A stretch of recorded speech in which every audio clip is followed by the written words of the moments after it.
The 42nd floor of the prestigious Miller and Gregory law firm in downtown Manhattan glowed with fluorescent brilliance, piercing through the midnight darkness of New York City. Through the towering floor-to-ceiling glass windows, the glittering skyline of the metropolis stood as a testament to wealth and power, a stark contrast to the modest life Lily Mitchell led. She pushed her heavy gray cleaning cart down the pristine marble corridor, the rhythmic squeak of its wheels blending with the fading hum of the industrial vacuum cleaner she had just switched off. Her light gray uniform bore the faint, stubborn stains of countless late-night shifts, yet her bright brown eyes carried an undeniable spark of resilience that the corporate world entirely overlooked. She paused near the grand oak doors of the main boardroom, where muffled voices, the clinking of expensive crystal glasses, and hearty laughter spilled out into the quiet hallway. It was undoubtedly another high-stakes negotiation, the kind of world Lily had dreamed of joining ever since she was a little girl, growing up in the gritty, working-class neighborhoods of the Bronx. Carefully, she reached into her worn canvas backpack and pulled out a battered, heavily annotated textbook on international corporate law, written entirely in French. She had borrowed it from a local community library, a rare find that felt like a treasure in her hands. Lily had miraculously learned French at the age of 15, spending countless afternoons practicing vocabulary and grammar with an elderly neighbor who had once lived in Paris. Since then, she had dedicated every spare minute of her grueling schedule to self-study, harboring a quiet, fierce hope that one day her resume would not end up crumpled in the trash bin of a snobby corporate recruiter. Standing in the dim hallway, she turned the fragile pages in complete silence, softly whispering complex legal doctrines and jurisdictional terms to herself as if they were sacred prayers. She was completely absorbed in the intricacies of cross-border asset transfers, momentarily forgetting the mop and the bucket that anchored her to her current reality. Suddenly, the heavy boardroom doors swung open with a forceful gust of air, startling Lily so badly that the heavy textbook slipped from her hands and crashed onto the polished marble floor. A tall, imposing figure stepped out of the room. It was Thomas Miller, the ruthless and brilliant managing partner of the firm, dressed impeccably in a tailored navy blue suit, his dark hair styled with absolute precision. Known throughout the city as a legal prodigy, Thomas was equally notorious for his icy demeanor and unforgiving nature, and right now, his piercing blue eyes were locked onto the fallen book. With a voice dripping in heavy sarcasm, he stepped closer and demanded to know what a member of the janitorial staff was doing, lurking around highly confidential corporate documents in the middle of the night. Lily quickly crouched down to retrieve her book, her heart hammering wildly against her ribs, but she managed to look up and firmly state that the textbook belonged to her, not the firm. Thomas raised a skeptical eyebrow, taking another step forward to read the French title embossed on the cover, letting out a dry, joyless chuckle at the sheer absurdity of the situation. He crossed his arms over his broad chest, looking down at her as if she were a fascinating but ultimately insignificant puzzle, asking if she was seriously trying to learn international law or just trying to impress someone with a prop. Lily clutched the book tightly to her chest, acutely aware of who he was. She had read numerous financial magazine profiles detailing his meteoric rise from a poor background, but right now, his towering arrogance made her blood boil. She kept her voice perfectly level, stating clearly that she read because she possessed a genuine hunger for knowledge and a desire to understand the mechanics of the world, not to put on a show for arrogant executives.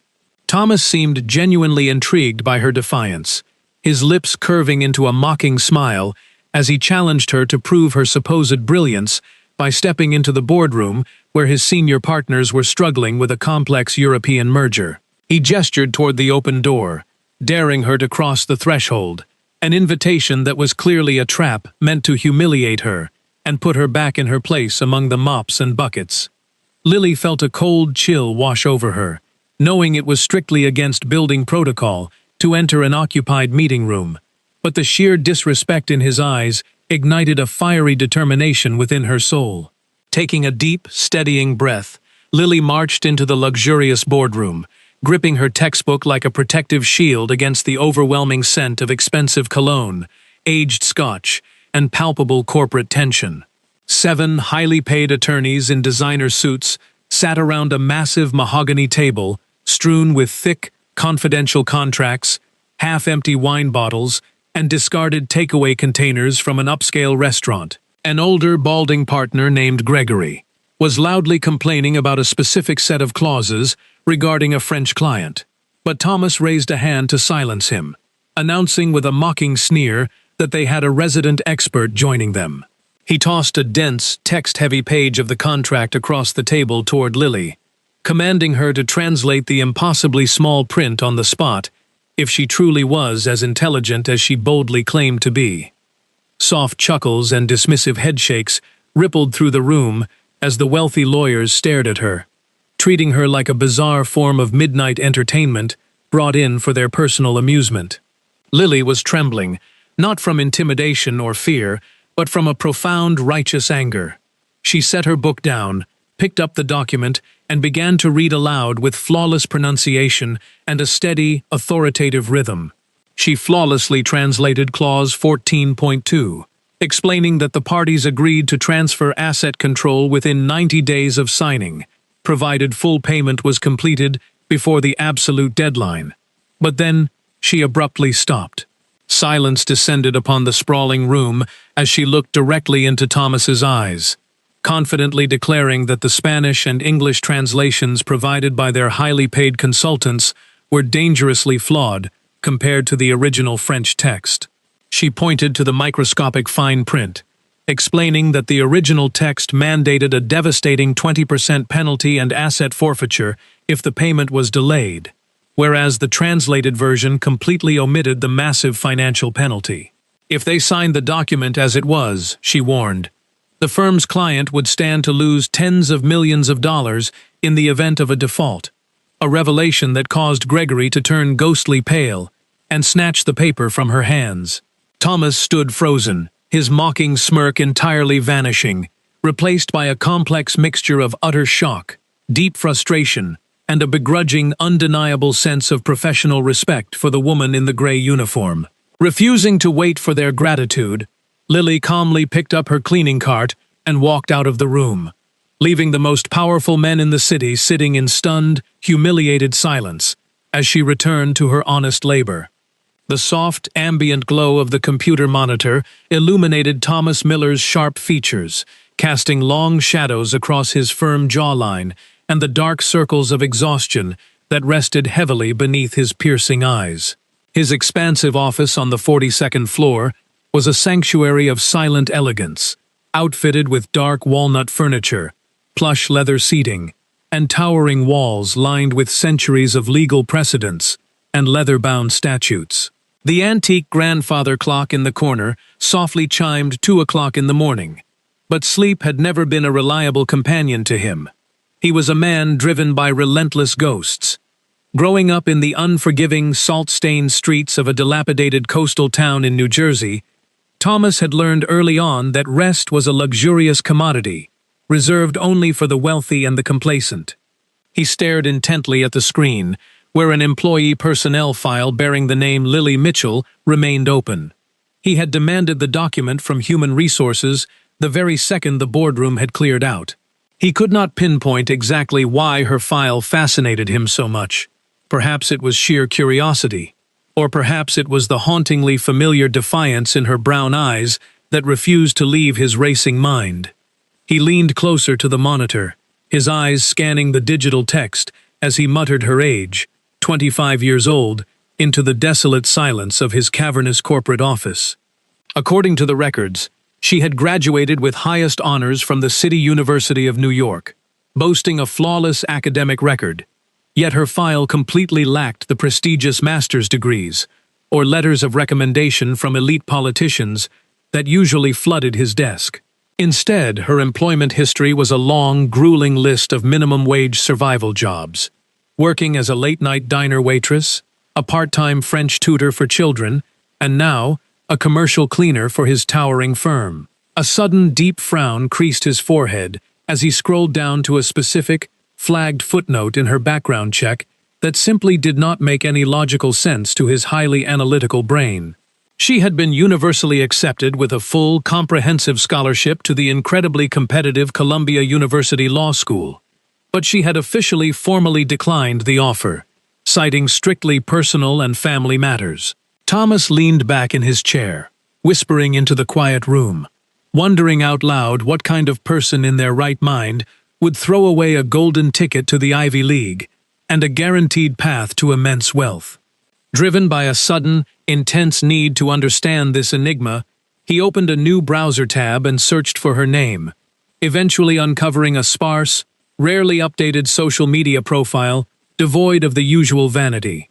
There were a few modest photographs documenting her participation in regional debate competitions, holding cheap plastic trophies with a radiant, genuine smile that seemed to light up the entire digital screen.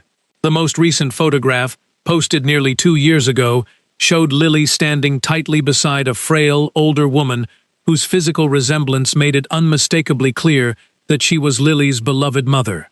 The simple caption beneath the picture read a heartfelt thank you to her mother for never giving up on her dreams, a sentiment that struck Thomas right in the center of his heavily guarded chest. A painful knot formed in his throat as a vivid memory surfaced of his own mother, who had worked brutal double shifts at a greasy diner just to afford the exorbitant cost of his introductory law textbooks. He had lost her to a massive heart attack on the very day he graduated from law school, a tragedy that occurred while he was off doing an interview, entirely focused on his own soaring ambition. The following morning, the sun broke over the Manhattan skyline, casting bright, harsh rays into the sterile, fluorescent-lit office of the Human Resources Department, where Lily Mitchell stood nervously gripping the frayed straps of her canvas backpack. She had been formally summoned by Mrs. Robinson, the notoriously strict director of personnel, allegedly for violating internal security protocols by entering a highly restricted meeting space without proper clearance. Lily knew perfectly well that this formal reprimand was nothing more than a facade. It was entirely about Thomas Miller. A man of his stature simply could not tolerate the bruised ego of being corrected by the cleaning staff.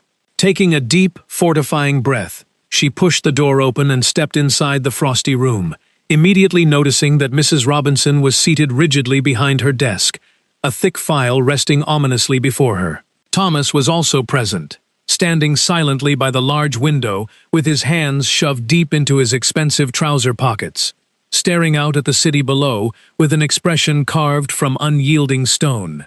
The morning sunlight hit his profile, making him look untouchable, but Lily squared her shoulders and raised her chin, absolutely determined not to let these powerful executives see a single drop of her fear. Mrs. Robinson began the disciplinary meeting with a dry, calculating tone, coldly informing Lily that she had brazenly entered a private executive board meeting without authorization, an infraction that constituted immediate grounds for termination. Lily felt a sudden rush of heat flood her cheeks, anger bubbling beneath her skin, but she maintained total composure, stating firmly that she had not interrupted, but had been explicitly challenged to provide a translation. She boldly pointed out that if she had refused the managing partner's direct command, she would likely be sitting in this exact same chair, facing termination for insubordination and refusing to follow the instructions of her superiors. The Human Resources Director looked utterly flabbergasted by the cleaner's articulate defense, and immediately shot a desperate, questioning glance toward Thomas, silently begging him for instructions on how to handle this highly unusual insubordination. Thomas turned slowly from the glass window, his gaze sweeping over Lily with a chilling intensity, stating that while she was incredibly talented at inventing clever excuses, she fundamentally did not belong in that boardroom. He reminded her, with a voice as sharp as a scalpel, that her current employment contract designated her as a member of the janitorial staff, not a highly compensated associate attorney entitled to debate international corporate policy. Lily's hands curled into tight fists at her sides, her trimmed fingernails digging painfully into her palms as she fought the overwhelming urge to scream about her sleepless nights, her mother's crushing medical debts, and her endless rejections. but she refused to give him the satisfaction of knowing her vulnerabilities. She would not surrender her dignity to a man who had intentionally used his immense power to drag her into a room solely to turn her into a punchline. She looked him directly in his piercing blue eyes and declared that she had never asked to be in that room. He was the one who had dragged her inside to mock her, and if he wished to punish her for preventing a catastrophic mistake, he was free to fire her. A stunned, heavy silence instantly swallowed the small office. Mrs. Robinson coughed awkwardly, completely unaccustomed to seeing anyone, let alone a minimum-wage worker, speak to the formidable Thomas Miller with such fierce, unyielding authority. Thomas did not explode in anger as the director expected. Instead, his gaze softened into something resembling genuine fascination, murmuring softly that extreme confidence was a dangerous trait if she could not back it up. Lily turned on her heel to leave, tossing over her shoulder that she had absolutely nothing to prove to him. She only needed to prove her worth to herself, leaving Thomas standing in the quiet room, completely disarmed. The cramped, dimly lit apartment in the heart of the Bronx constantly smelled of industrial bleach and burnt coffee, a lingering scent that Lily Mitchell had long grown completely accustomed to in her daily life. She carefully arranged a small, chipped tray carrying a bowl of warm vegetable soup and carried it gently into the tiny bedroom, where her mother, Teresa, rested against a pile of pillows, her breathing dangerously shallow and ragged. Lily forced a bright, reassuring smile onto her exhausted face, softly encouraging her mother to try and eat just a few spoonfuls to keep her strength up for the difficult medical treatments that lay ahead. Teresa, whose graying hair was plastered to her forehead with sweat, offered a weak, apologetic smile and gently shook her head, whispering that her beautiful daughter needed to rest after working such a grueling overnight shift in the city. Lily swallowed hard, completely unable to confess that her degrading, back-breaking job cleaning the toilets and floors of the Miller and Gregory law firm was the absolute only thing keeping a roof over their fragile heads. The tiny apartment, which they were forced to share with two other struggling roommates, barely provided enough money to cover the basic utilities, let alone the skyrocketing costs of Teresa's vital heart medications. Seeking a brief moment of distraction, Lily collapsed into a creaky wooden chair in the corner of the room and booted up her ancient, sluggish laptop, desperately hoping for a miracle in her cluttered email inbox. Right at the top of the screen was a newly arrived message from a mid-sized law firm in Brooklyn.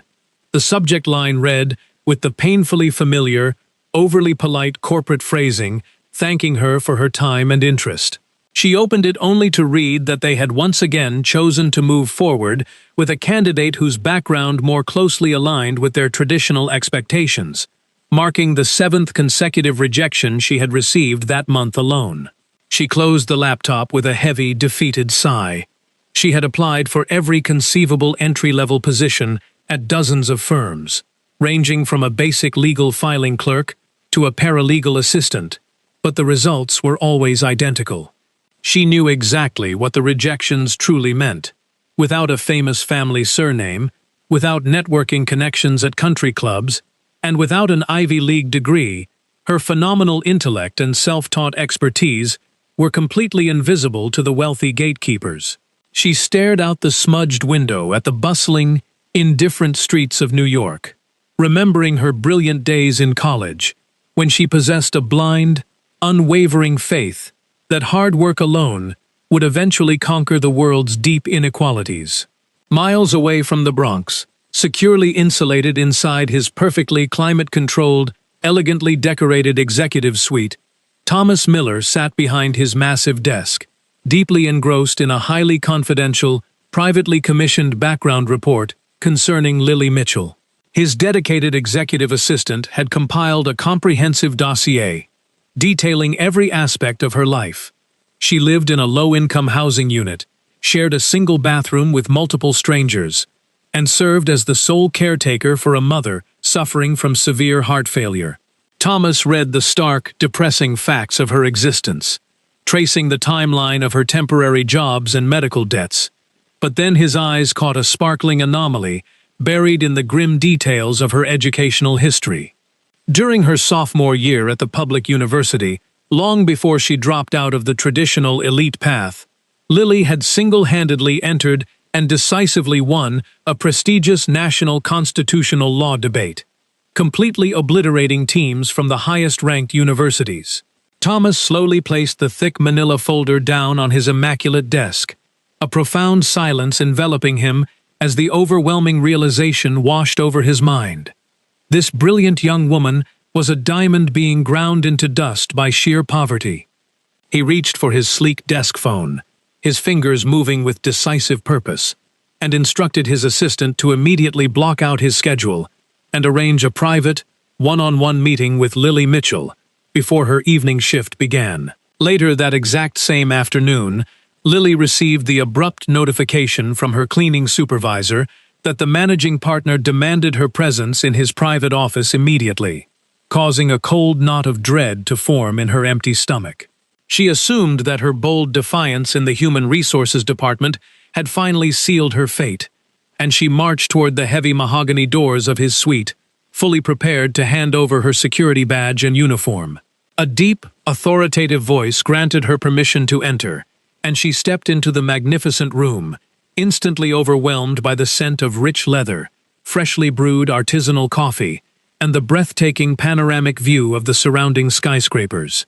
Thomas Miller was standing casually behind his desk, dressed perfectly as always, but his intense gaze lacked the mocking cruelty that had defined their previous disastrous encounter in the boardroom. Instead, he looked at her with analytical respect. Lily refused to accept the comfortable leather chair he gestured toward, standing rigid and proud, telling him directly that if he intended to terminate her employment, he should do it quickly so she could begin searching for another job. Thomas let out a soft, genuine laugh, shaking his head slightly as he assured her that firing someone with her raw, undeniable talent was the absolute last thing on his mind, before sliding a crisp, printed document across his desk. Lily cautiously approached the desk and picked up the heavy paper, her eyes rapidly scanning the official letterhead and the formally typed paragraphs that outlined a highly exclusive, internal legal apprenticeship program directly under the senior partners. It explicitly offered her unrestricted access to private strategy sessions, mentorship from top-tier litigators, and the genuine possibility of an eventual promotion to a full-time paralegal position based on her performance and dedication.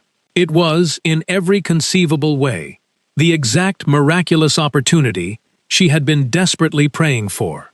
A legitimate foot in the door of one of the most powerful and respected law firms in the entire country. However, as her eyes reached the final paragraph detailing the compensation structure, a single, devastating phrase struck her like a physical blow to the chest.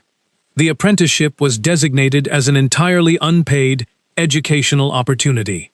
She thought of the towering stack of overdue medical bills sitting on her kitchen counter, the looming threat of eviction from their tiny apartment, and the 16 grueling hours a day she already worked just to afford her mother's oxygen.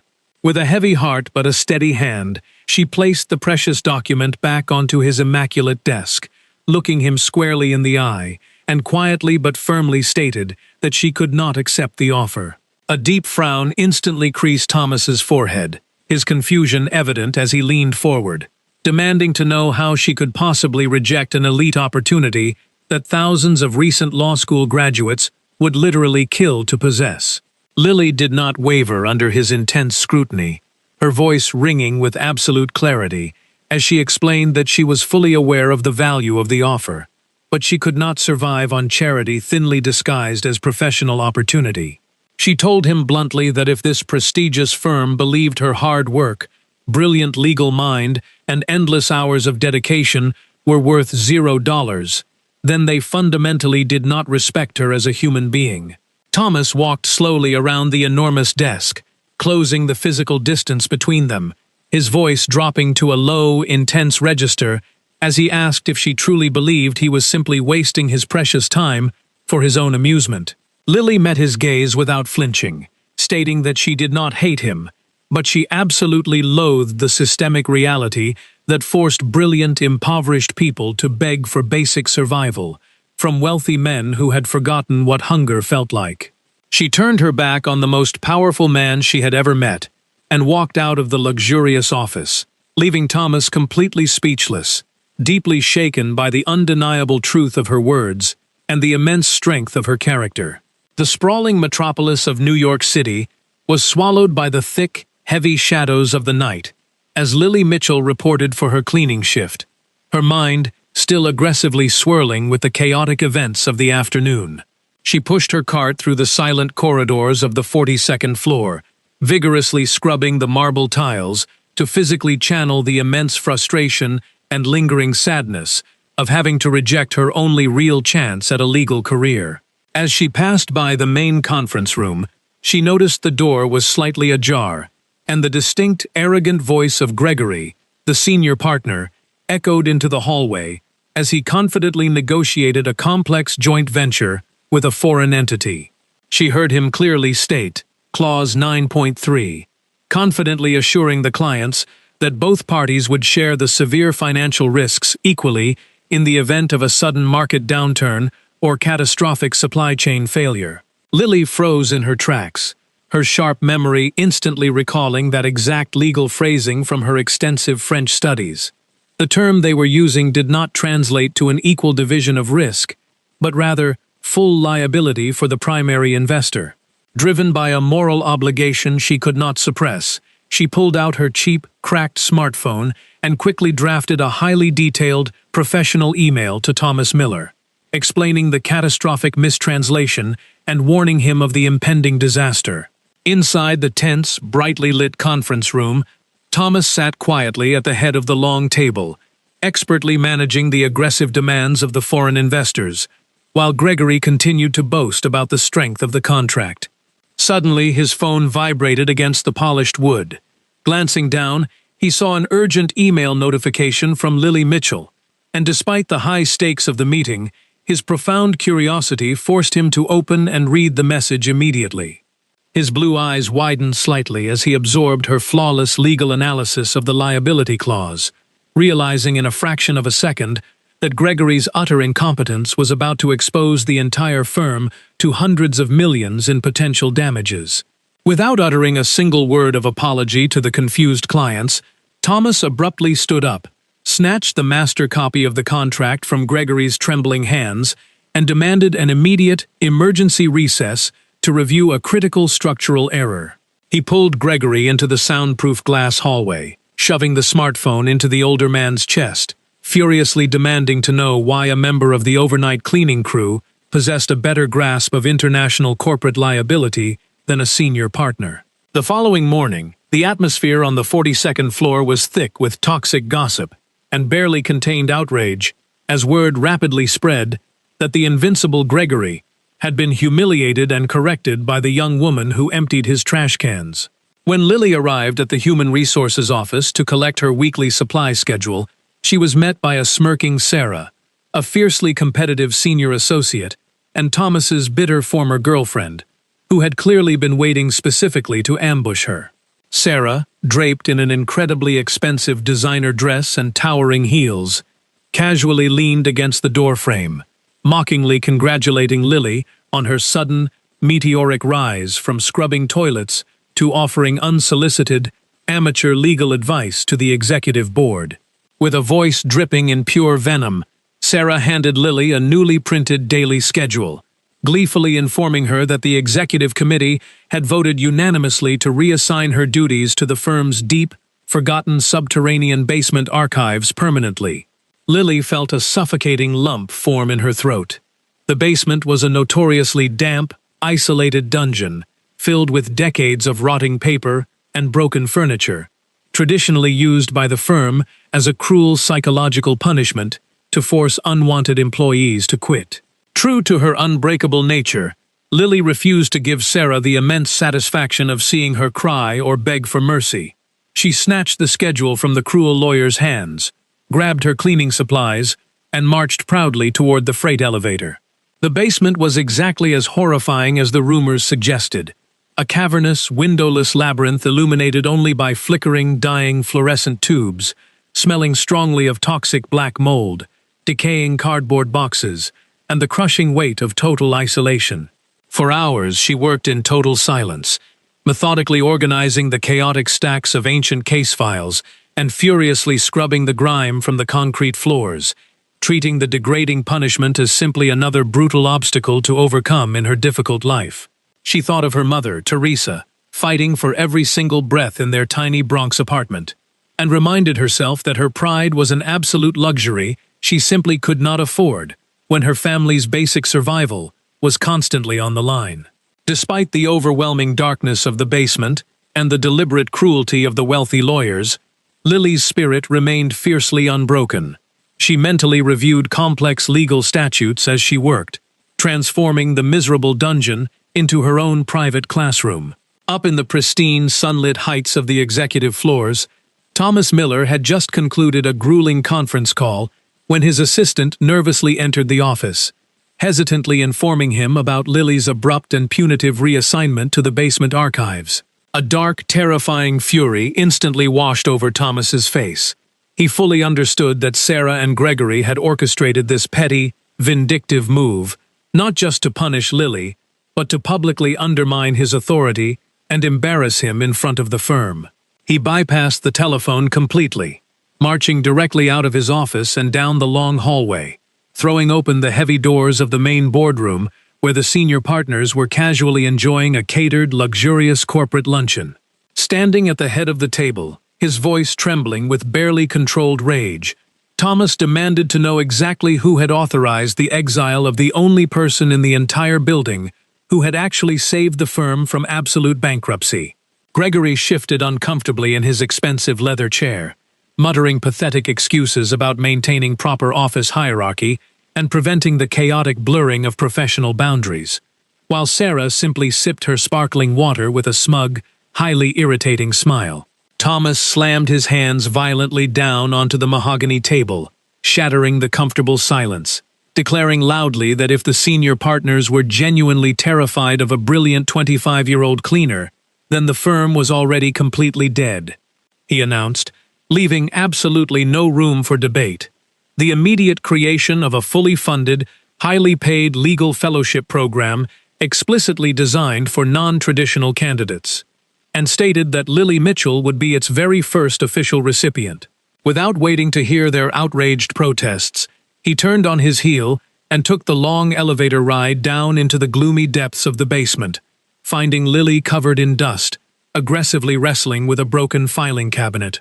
He stood in the shadows for a moment, simply watching her relentless determination, before stepping forward into the dim light, softly telling her that he had just fought the entire executive board to secure a fully paid, respectable position for her. Lily stopped working, wiping the sweat from her brow with a dirty rag, looking at him with immense skepticism. But when she saw the raw, uncompromising sincerity burning in his blue eyes, she realized that she was no longer fighting this massive war completely alone. Heavy, relentless rain battered the enormous glass windows of the Manhattan skyscraper as the entire staff of Miller and Gregory gathered in the massive auditorium for the mandatory, firm-wide quarterly review meeting, an event usually filled with boring financial statistics. Lily Mitchell stood quietly in the very back corner near the exit doors, wearing her faded gray uniform, completely exhausted but harboring a tiny, secret seed of hope about the new paid fellowship Thomas had passionately promised her. However, the atmosphere rapidly shifted when Sarah, acting as the master of ceremonies, took the microphone and decided to use the massive audience to execute a flawless, incredibly cruel character assassination aimed directly at the young cleaner. With a sickeningly sweet smile and a voice echoing through the massive speakers, Sarah publicly praised Lily for her astonishing ability to multitask, mocking how she managed to scrub the toilets while simultaneously seducing the managing partner into inventing a fake job for her. A wave of nervous, muffled laughter rippled through the hundreds of wealthy attorneys and support staff, echoing off the high ceilings like physical blows, while Lily stood frozen in place, her face burning with a profound, unbearable humiliation. Thomas, who had been trapped on an emergency phone call in the hallway, rushed into the auditorium just in time to hear the tail end of the vicious joke, his eyes scanning the massive crowd in a desperate panic to find Lily. But Lily was no longer paying attention to the cruel laughter of the elite crowd. Her cheap cell phone had violently vibrated in her pocket, and the glowing screen displayed a terrifying, automated emergency text message from the Bronx County Hospital. The message coldly stated that her mother, Teresa, had suffered a catastrophic cardiac event and required an immediate, highly specialized emergency surgery that demanded an upfront, out-of-pocket payment of exactly $20,000 before they would operate. The crushing weight of the universe suddenly collapsed onto Lily's small shoulders. The cruel mockery of the lawyers, the suffocating poverty, the terrifying prospect of losing her mother, and the sheer impossibility of raising that massive sum of money absolutely shattered her resolve. She did not scream, she did not cry in front of them. She simply turned around in total silence, pushed open the heavy auditorium doors, and ran toward the employee locker room, completely desperate to escape the nightmare her life had become. Sitting alone on a broken wooden bench in the locker room, listening to the muffled sounds of the corporate meeting above, Lily pulled her laptop from her backpack with trembling, icy fingers, completely blinded by unshed tears of pure despair. She realized with absolute clarity that fighting against this corrupt, elitist system was a foolish, impossible dream. The wealthy would always close ranks to protect their own, and people like her were destined to be crushed beneath their expensive Italian shoes. With a heavy, breaking heart, she opened her email client and rapidly typed a brief, formal message addressed to the Human Resources Department and Thomas Miller, officially stating her immediate and irrevocable resignation from the firm of Miller and Gregory. She hit the send button, slammed the laptop shut, stripped off the gray uniform she had worn for countless exhausting nights, threw it into the nearest garbage can, and walked out into the freezing, torrential rain of the city, utterly defeated. High above the city streets, Thomas Miller was in the middle of ruthlessly tearing Sarah apart in his private office, screaming at the senior associate for her unforgivable behavior, when his computer chimed with a high-priority email notification. He glanced at the screen, and the bold subject line containing Lily's immediate resignation struck him with the devastating force of a speeding freight train, instantly silencing his rage and replacing it with a cold, terrifying sense of total loss. He realized in that split second that his silence in the auditorium, his failure to be in the room to protect her from the vicious wolves he employed, had finally broken the strongest, most resilient person he had ever met. He did not waste a single second attempting to compose a professional reply. He grabbed his heavy wool winter coat, completely ignored his frantic assistant, who was reminding him of an upcoming client dinner, and bolted toward the private executive elevators. He demanded her home address from the terrified Human Resources Director on his way out, sprinting through the luxurious lobby and out into the severe thunderstorm, jumping into his sleek black car with only one desperate destination in mind. Thomas rushed through a storm to Lily's run-down Bronx apartment, where he finally saw the painful reality of her life, caring alone for her gravely ill mother, Teresa, while struggling in poverty. Expecting more humiliation, Lily confronted him with anger, but Thomas sincerely begged her not to abandon her legal future because of the firm's cruelty. Instead of offering charity she would reject, he left her a heartfelt, handwritten confession about his own impoverished past, an apology for failing to protect her, and a cashier's check covering the full $20,000 needed for Teresa's life-saving surgery. 2 weeks later, Lily represented a struggling single mother in housing court, exposing the landlord's illegal eviction through meticulous legal research. Her brilliant argument won the case, earning Thomas's silent admiration from the courtroom audience. The victory marked the beginning of Lily's new life. She joined Miller and Gregory through a fully funded legal fellowship, where former critics were forced to respect her abilities. Working alongside Thomas, she helped transform the firm's neglected charitable division into a powerful legal aid program protecting vulnerable families. Their professional partnership gradually became a relationship built on mutual respect and shared values. 3 years later, Lily graduated at the top of her class. Teresa had fully recovered, and Lily and Thomas celebrated their wedding in a modest Bronx community garden. Reflecting on her journey, Lily realized that true dignity comes not from wealth or status, but from perseverance, compassion, integrity, and the willingness to lift others up despite life's hardships.